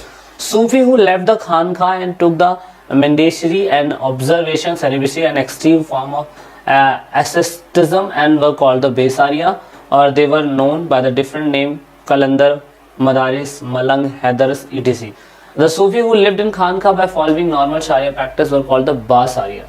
याद रखना कुछ सूफी लोग वो होते हैं जो शरिया कानून को मानते हैं, उन्हें बाशरिया बोलते हैं, और जो शरिया कानून को नहीं मानते हैं खानखा भी छोड़ देते हैं, बिल्कुल ही एक्सट्रीमली तपस्या करते हैं, ब्रह्मचार्य बन जाते हैं, घर को छोड़ देते हैं और वो अपने दुनिया में अलग ही रहते हैं। तो उन्हें हम कलंदर के नाम से पुकारते हैं, मदारिस के नाम से पुकारते हैं। जैसा हमारे इंडिया के अंदर भी होता है, जैसे नाथपंथी, सिद्ध योगी, ये सारे लोग क्या है, ये हिंदू धर्म के अंदर एक अलग वेरिएशन है। तो जो बेसारिया और बाशारिया ना, इसके बीच का डिफरेंस आपको बहुत अच्छी तरीके से पता होना चाहिए, क्योंकि बेसारिया और बाशारिया ना ये पेपर के अंदर बहुत आता है, बड़ा कंफ्यूजिंग है। क्योंकि बच्चों को समझ में आता है कि बेसारिया और बाशारिया क्या है। यहाँ पे आपको बात शरिया बस इतना याद रखना है कि ये वो लोग हैं जो सूफी तो है बट शरिया लॉ को मानते हैं, क्योंकि जितने भी इस्लामिक लोग हैं वो शरिया लॉ को मानेंगे। लेकिन अगर शरिया लॉ के अंदर कुछ गलतियां भी होंगी तो ये लोगों को बताएंगे कि यार ये गलतियां, हमें ये चीजें नहीं मानने की जरूरत है, ठीक है। और ऐसे जो बेसरिया होते हैं ये तो इस्लामिक लॉ को मानते ही नहीं, ये तो अलग ही लोग हैं, बिल्कुल ही अलग लोग हैं। तो ये छोटा सा डिफरेंस है जो आपको क्या कहते हैं जानने की जरूरत है। अब क्योंकि मैंने जैसे बताया आपको कि सिलसिला एक तो कादरी सिलसिला है जो शेख अब्दुल कादिर जिलानी के नाम से बड़ा फेमस है, और एक चित्सी सिलसिला है, चित्सी अफगानिस्तान का एक शहर है, इसलिए चित्सी सिलसिला भी बोला गया। अब कोई व्यक्ति अफगानिस्तान से उठ के भारत में आया होगा, जब वो भारत में आया तो भारत में वही बंदा पीर शेख मोहम्मद कहलाया, और उसी पीर शेख मोहम्मद ने ही लोगों को जोड़ा, लोगों को समझाया कि कुरान में या इस्लामिक जगत के अंदर क्या क्या गलतियां हैं। तो इस तरीके से भारत में सूफीज़्म की शुरुआत चित्सी सिलसिला के थ्रू आपकी एनसीईआरटी में दे रखा है। तो चित्सी एक नेक व्यक्ति होते हैं, मैंने जैसे आपको बताया खानका सामाजिक जीवन का एक केंद्र है, इसमें छोटे कमरे, एक हॉल और जितने विजिटर्स होते हैं उनके आने जाने के लिए और प्रेयर करने के लिए एक जगह होती है। एटलीस्ट उनका ही घर होता है जहाँ पे शेख जो है एक छोटे से रूम में रहता है, मॉर्निंग के टाइम पीरियड में और इवनिंग के टाइम पीरियड में अपने विजिटर्स से मिलता है। नॉर्मल सा है, ये तो मिलेगा ही मिलेगा। और दूसरी बात, कितने सारे हमारे जो दूसरी बात, उनके घरों के अंदर लंगर हमेशा चलता रहता है, भंडारा एक तरीके का, ताकि लोग उनसे जुड़े रहे, लोगों को खान पान अच्छा मिलता रहे। सब गुरुद्वारे जाते तो आपको खाने पीने को मिलता है ना, आप मंदिर जाते हो तो वहाँ पे भी आपको प्रसाद मिल जाता है, ऐसी मस्जिद के अंदर जाते हो तो भी आपको कुछ ना कुछ करने को मिल जाता है। तो ऐसे ही आपको पता नहीं होगा कि सूफीज़्म को फेमस करने वाले बहुत सारे लोग हैं, लेकिन कुछ एनसीईआरटी के अंदर आपको दे रखा है। शेख मोइनुद्दीन चिश्ती सूफीज़्म को प्रमोट करने वाले, चिश्ती क्यों है, क्योंकि अफगानिस्तान से आए थे इसीलिए। ख्वाजा कुतुबुद्दीन बख्तियार काकी भी एक जगह है, इसीलिए वहां से आए थे, इसलिए इसका काकी नाम आ गया। शेख फरुखुद्दीन गज़े शकर, ये भी एक जगह है। शेख निजामुद्दीन औलिया को हम गॉड के पास वाला व्यक्ति बोलते हैं। शेख नसीरुद्दीन चिरागी दिल्ली से ही थे।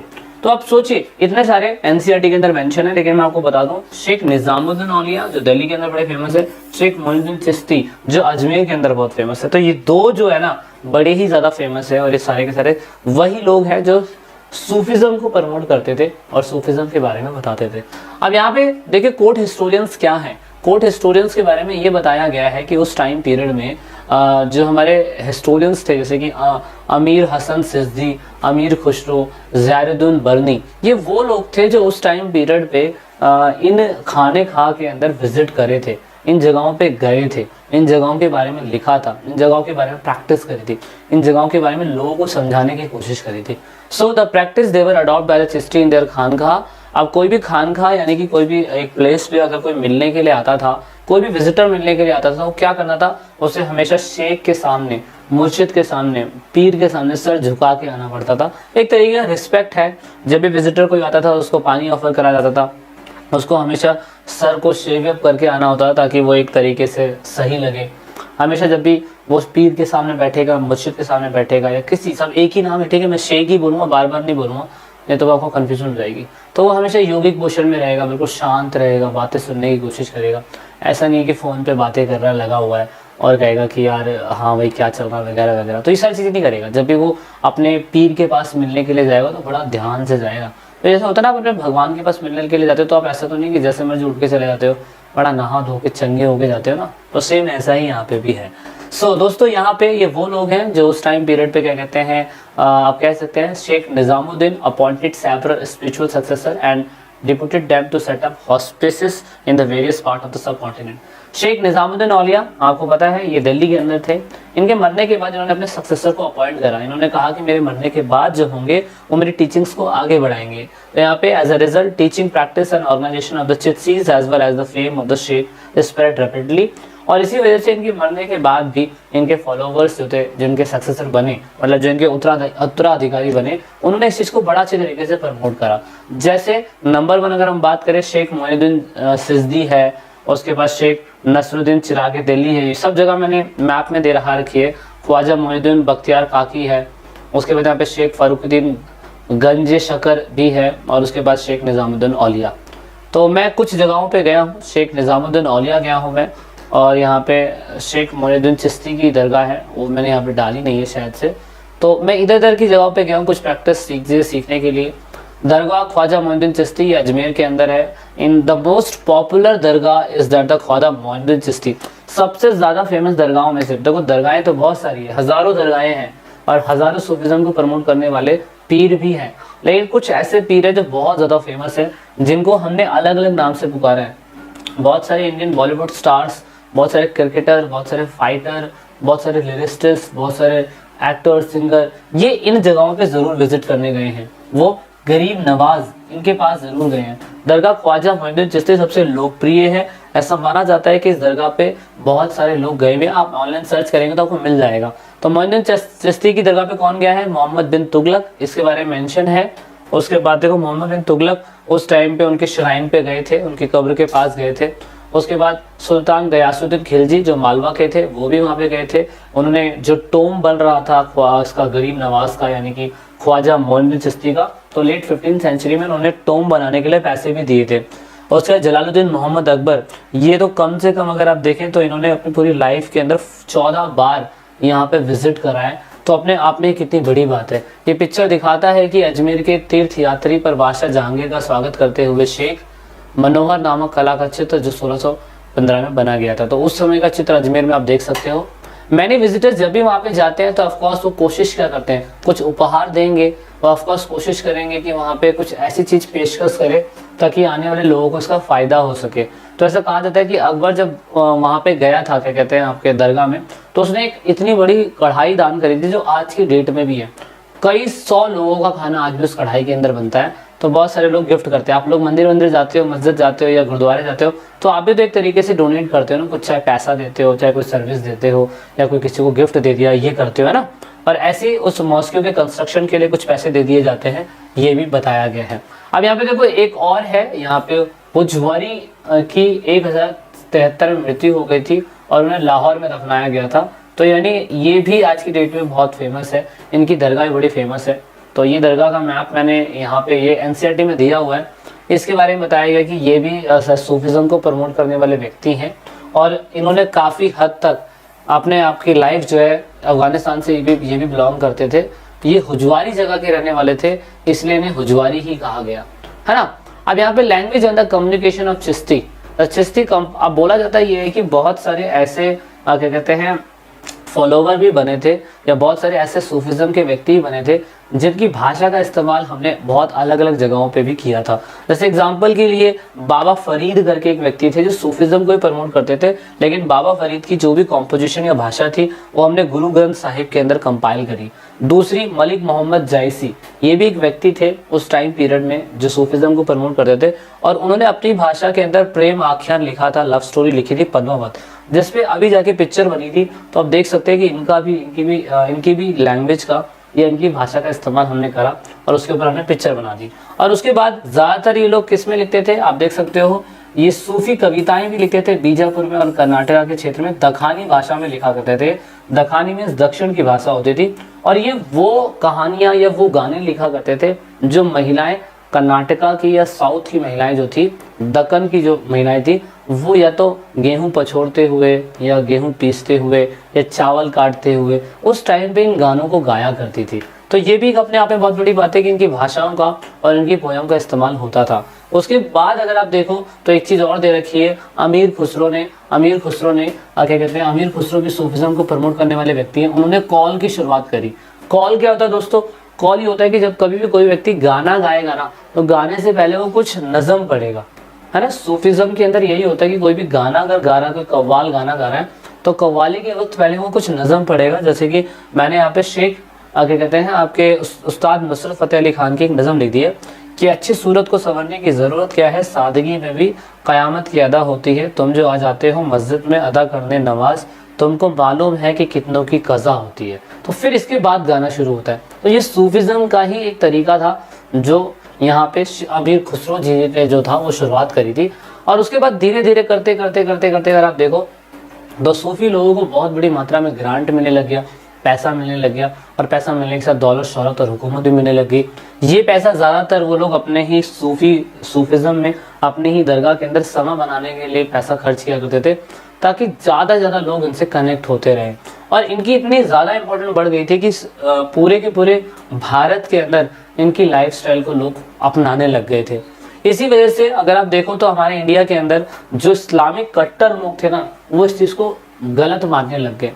वो ये कहने लगे कि ऐसा बिल्कुल भी नहीं होना चाहिए, और इसी वजह से इस्लामिक जगत के बीच में और सूफिज्म के बीच में कॉन्फ्लिक्ट पैदा होना चालू हो गया। और जब इनके बीच में कॉन्फ्लिक्ट होना चालू हो गया ना, तो सबसे बड़ी बात ये थी कि भारत के अंदर जिस टाइम पीरियड पे इस्लामिक लोग पूरी तरीके से भारत में राज कर रहे थे, जैसे मुस्लिम जगत के बाबर, हुमायूं, औरंगजेब, अकबर, ये सारे लोग पूरे मुसलमान थे, इन्हें इस्लामिक लॉ फॉलो करने की हिदायत दी भी जाती थी।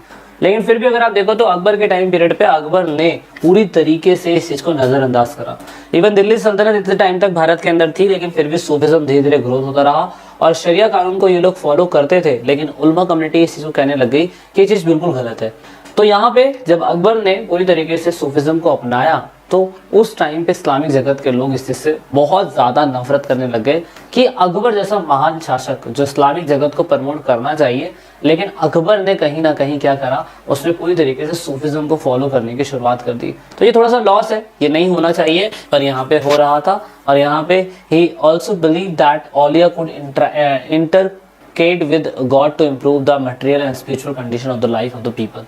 उस टाइम पीरियड पे पूरी तरीके से परिस्थिति को सुधारने के लिए खुद अकबर जो था हिंदू जैसे कम्युनिटी के अंदर शादी करने लग गया था, टेरिटरी को बढ़ाने लग गया था। अकबर पढ़ा लिखा तो नहीं था, लेकिन समाज में बहुत सारी चीज़ों को समझता भी था, इसीलिए सूफिज्म को उसने पूरी तरीके से प्रोटेक्ट करा। इसी वजह से मैं कह सकता हूँ this explain why king often wanted their tomb to be vicinity of the Sufi shrine and the khanqah. इसलिए आप नोटिस करोगे कि लोग पैगंबर मोहम्मद के आसपास तो नहीं बस सकते थे, या मरने के बाद अपनी दरगाह जो है, अपनी कब्र जो है वहाँ पे नहीं रख सकते थे। लेकिन लोगों को समझ में आया कि यार औलिया वली जो होते हैं वो भी तो भगवान के ही दूत होते हैं या भगवान के ही मित्र होते हैं, तो क्यों ना इनके मरने के बाद इनकी कब्र जो है, अपनी कब्र इनके पास बनवाई जाए। तो सेम ऐसे ही था फतेहपुर सीकरी के अंदर। अगर आप देखो शेख सलीम चिश्ती वो बाबा फरीद के ही वंशज थे, और बाबा फरीद भी एक सूफी व्यक्ति थे, और बाबा फरीद के वंशजों में से शेख सलीम चिश्ती जो थे वो क्या कहते हैं उनके फॉलोवर बने थे।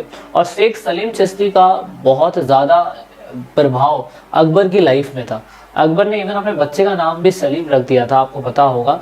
और इसी वजह से अकबर चाहता था कि मेरे मरने के बाद सलीम चिश्ती की दरगाह के पास ही मेरी जो कब्र है वो दफनाई जाए। तो इस तरीके से सलीम चिश्ती जो है आप देख सकते हो, ये पूरी तरीके से शेख सलीम चिश्ती की दरगाह वाइट मार्बल में फतेहपुर सीकरी पे थी। और अकबर ने फतेहपुर सीकरी में अपनी कैपिटल इसलिए बनाई थी क्योंकि वो पूरी तरीके से चाहता क्या था, वो पूरी तरीके से ये चाहता था कि मेरे मरने के बाद मैं सूफिज्म से पूरी तरीके से कनेक्ट रहूं। मेन था इनके बीच में कॉन्फ्लिक्ट, तो यही रहता था कि जिस तरीके से लोग सूफी के अंदर अपने पीर मोहम्मद गुरु के पैर चूमा करते थे और उनको फंड मिलता था, उनकी इतनी बातचीत थी कि उनके नाम से ही पूरा का पूरा क्या कहते हैं सराउंडिंग, उनके टाइटल्स बड़े खतरनाक हुआ करते थे जो उस टाइम पे किसी राजा के होते थे। शेख निजामुद्दीन औलिया है, कितना ही अजीब सा नाम है, जलालुद्दीन अकबर। तो ये नाम तो राजा रखे तो ज़्यादा अच्छा है, लेकिन खुद शेख ये नाम टाइटल के साथ रखते थे, तो ये चीज़ कभी कभार किंग को या वहाँ के राजाओं को दिक्कत होती थी। तो उनके बीच का मेन कॉन्फ्लिक्ट यही था। सो गाइज ये था पूरी तरीके से, क्योंकि उत्तरी भारत के अंदर ना जब नए धर्म की शुरुआत हो रही थी तो हमने पौराणिक, वैदिक, जैनिज्म, बुद्धिज्म और उसके तांत्रिक ट्रेडिशन के बारे में काफ़ी अच्छी तरीके से समझ लिया था। और उसके बाद हमने समझा था सूफिज्म के बारे में। सूफिज्म के बारे में हमने ये भी समझा था कि किस तरीके से क्या क्या चीज़ें भारत के अंदर हुई। बहुत तड़ा जंजाल था। वीडियो की लेक्चर सीरीज 4 में मैंने इसके बारे में जिक्र किया था। लेकिन अब हम बात करने जा रहे हैं कि किस तरीके से भारत में जब धर्म बन भी चुके थे ना, तो भी उसमें भक्ति मूवमेंट का एक नया ट्रेडिशन और एक नया ट्रेंड आया और उसमें एक भक्ति के काल को एक अलग वेरिएशन में देखने की कोशिश करी गई। जैसे हम मीराबाई के थ्रू समझेंगे, बाबा गुरु नानक साहब के थ्रू समझेंगे और कबीर के थ्रू समझेंगे। सबसे पहले बात करते हैं कबीर, जिसकी ना तो डेट ऑफ बर्थ का कंफर्म है और ना ही डेट ऑफ डेथ का कंफर्म है। कुछ भी कंफर्म नहीं है, बट एनसीईआरटी में दिया हुआ है। बस इतना बताया गया कि जो कबीर दास की वाणी है उसको 3 चीजों में संग्रहण करा गया है। एक है, आप 3 चीजें आप देख सकते हो। नंबर 1 है आपका क्या, कबीर बीजक, जिसको जो भी चीजें कबीर बीजक में लिखी गई हैं उसको उस टाइम पीरियड पे आप देख सकते हैं वाराणसी और उत्तर प्रदेश की चीजों के अंदर या उत्तर प्रदेश में इसको संग्रहण करके रखा हुआ है। दूसरा कबीर ग्रंथावली, जिसको राजस्थान के अंदर रखा गया है, और कुछ पद हैं जो आदि ग्रंथ साहिब में रखे गए हैं। तो ये वो चीजें हैं जो गुरु नानक के द्वारा कही गई चीजें थी। और सोचिए वो टाइम पीरियड था जब धर्म का एवोल्यूशन काफी पहले हो चुका था, अच्छी तरीके से हो चुका था, लेकिन फिर भी कबीर की वाणी एक भक्ति मूवमेंट की तरफ इशारा करती है, लेकिन अलग तरीके से। कैसे इशारा करती है? अगर आप कबीर की मृत्यु के बाद देखें तो कई बोलियां, कई भाषाएं उनके बारे में दिखाई गई है। और यहाँ पर आप कह सकते हैं कि निर्गुण भक्ति की तरफ वो फोकस करते थे। वो कबीर भक्ति मूवमेंट के अंदर सीधी बातें नहीं करते थे, वो उल्टा बासी बातें करते थे। ऐसी बातें जिसमें वो हिंदुओं को भी और मुस्लिम्स को भी दोनों को टारगेट करने की कोशिश करते थे। निर्गुण भक्ति के बारे में आपको बहुत अच्छे तरीके से पता होगा, इसके बारे में मैंने पहले भी डिस्कशन किया हुआ है। तो इसीलिए हमें कुछ ऐसी बेसिक बातें इनके बारे में बताई जाती है। और सबसे इंपॉर्टेंट बात, जैसे मैंने बताया कि उल्टा बासी इनकी कहने वाली सीधी सीधी बातों को भी उल्टा तरीके से बताना, जिसमें उन्होंने हिंदुओं को और मुस्लिम को दोनों को टारगेट करा, वो एक इंपॉर्टेंट चीज़ है। और इनकी सबसे इंपॉर्टेंट टीचिंग है जो पेपर के अंदर आती है। उन्होंने क्या कहा? उन्होंने कहा कि कबीर ने इस्लाम संहिता अंतिम वास्तविकता का वर्णन का प्रयास करा। Kabir try to describe the ultimate reality including the Islam. उसने हमेशा, कबीर जी ने, उसने नहीं बोलना चाहिए मुझे, कबीर जी ने हमेशा अल्टीमेट रियलिटी पे फोकस करा। चाहे लोगों ने उन्हें इस्लामिक जगत का माना या लोगों ने मुस्लिम जगत का या लोगों ने हिंदू जगत का माना, उन्होंने हमेशा रियलिटी के ऊपर फोकस करा कि सच क्या है। सच के ऊपर ही फोकस करना चाहिए। जैसे आजकल के जो गुरु लोग होते हैं वो सच के ऊपर ही फोकस करने की कोशिश करते हैं।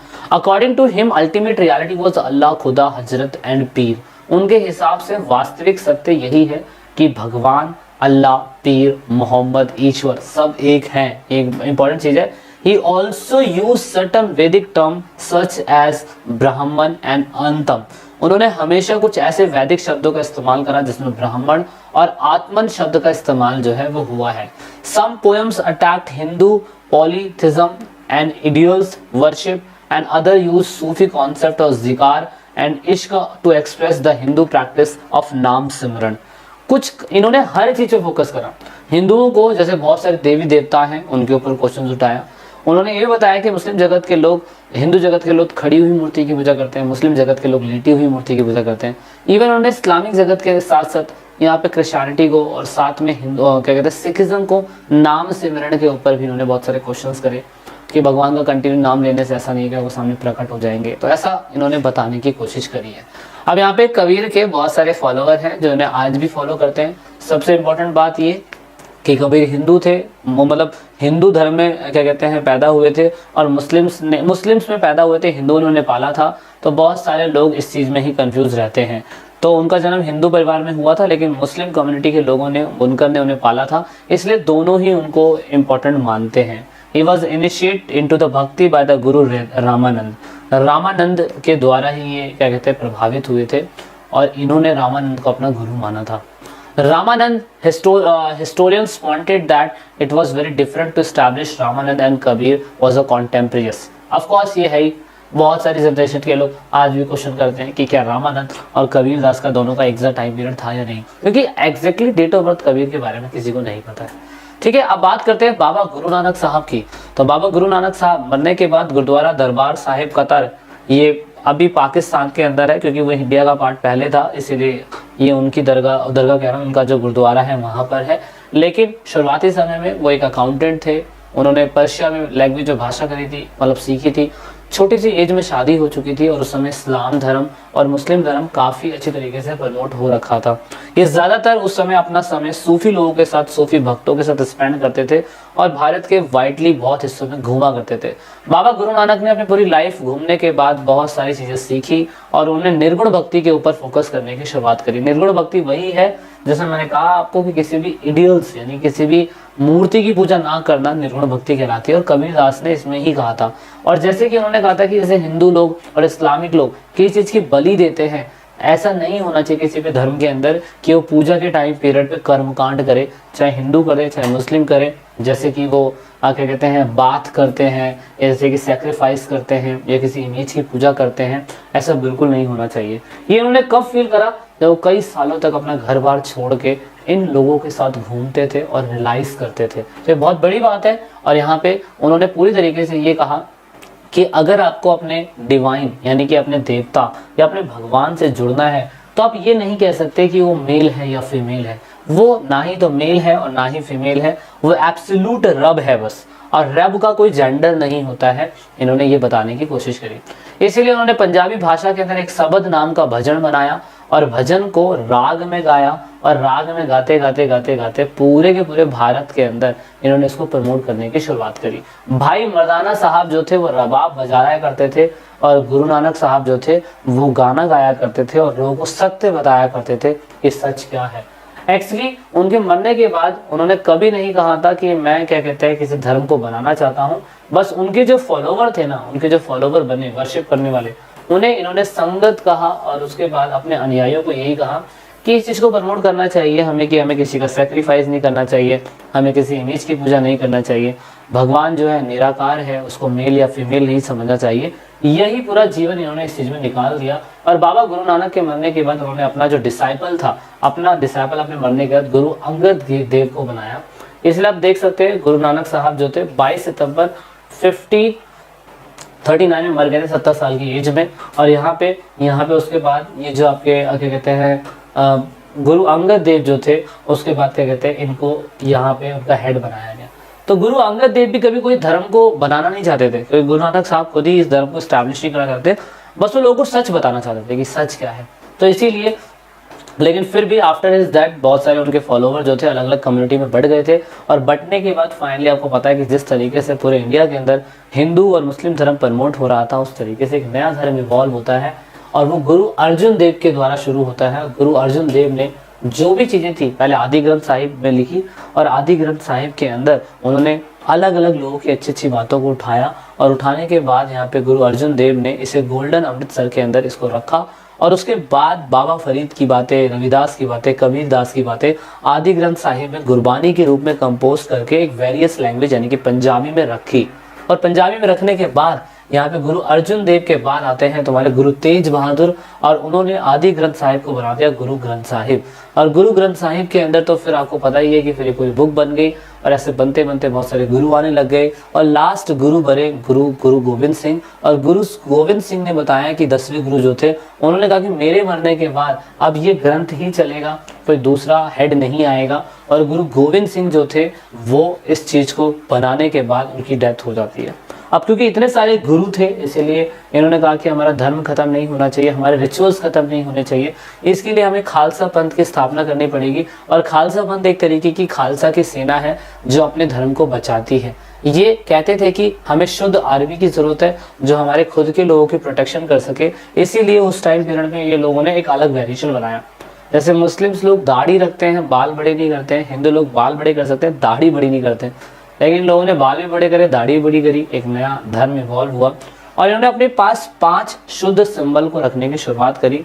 जैसे कि आप कह सकते हैं अनकट हेयर जो नहीं रखते ही हैं, एक खंजर, ठीक है, उसके बाद एक जोड़ी शॉर्ट रखते हैं, कंघी रखते हैं और स्टील का बैंगल रखते हैं अपने हाथों के अंदर। तो ये चीज़ की शुरुआत इन्होंने ही करी थी और ये इस तरीके से धर्म प्रमोट होता है। अब बात करते हैं मीराबाई जी के बारे में। तो मीराबाई जी के बारे में तो आपने बहुत अच्छी तरीके से समझा होगा कि अच्छी खासी इनकी शादी हो गई थी। मीराबाई आप देख सकते हो 1498 के अंदर जोधपुर पाली डिस्ट्रिक्ट में इनका जन्म हुआ था और द्वारका के अंदर इनकी डेथ हो गई थी, देख सकते हो ना। तो बहुत इंपॉर्टेंट चीज़ है इनके बारे में। इन्होंने अपनी पूरी लाइफ जो थी राजपूत फैमिली से बिलोंग करती हैं। इनकी शादी भी हो चुकी थी, मैरिड हो चुकी थी सिसोदिया वंशीय क्लैन से।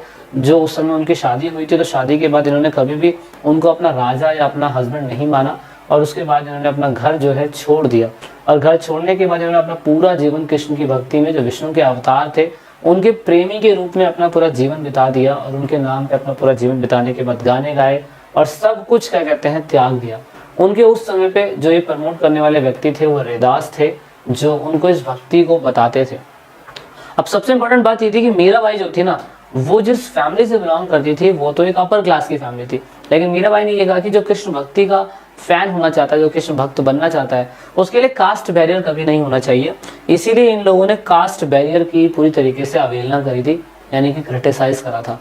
तो आप कह सकते हैं कि after rejecting the comfort of her husband's palace, अपने जीवन की सुख सुविधाओं को छोड़ने के बाद, पति के साथ छोड़ने के बाद इन्होंने पूरी तरीके से क्या कहते हैं अपना जीवन जो था वाइट रोब और विडो की तरह जीने की शुरुआत करी और इन्होंने कहा कि मैं ऐसे ही रहूंगी।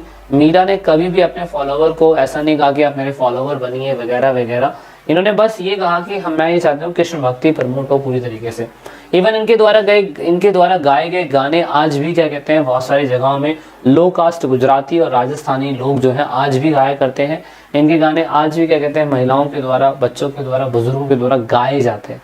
कृष्ण भक्ति के लिए मीराबाई का जो प्रेम था वो किसी भी व्यक्ति के अंदर या किसी महिला के अंदर नहीं हो सकता था। जैसे अलवार और नेडार्स में कराई कलर, अमियार और अंडाल जो थे शिव और विष्णु की पूजा करते थे, ऐसे कृष्ण की पूजा करने के लिए मीराबाई थी। So this is all about the bhakti movement in this chapter. I hope that आपको बेसिक बातें समझ में आई होंगी। मिलते हैं नेक्स्ट पार्ट में जल्दी, नेक्स्ट चैप्टर में जल्दी। इस वीडियो के अंदर इतना ही, इस चैप्टर के अंदर इतना ही। This is it is video. जय हिंद, जय भारत, वंदे मातरम।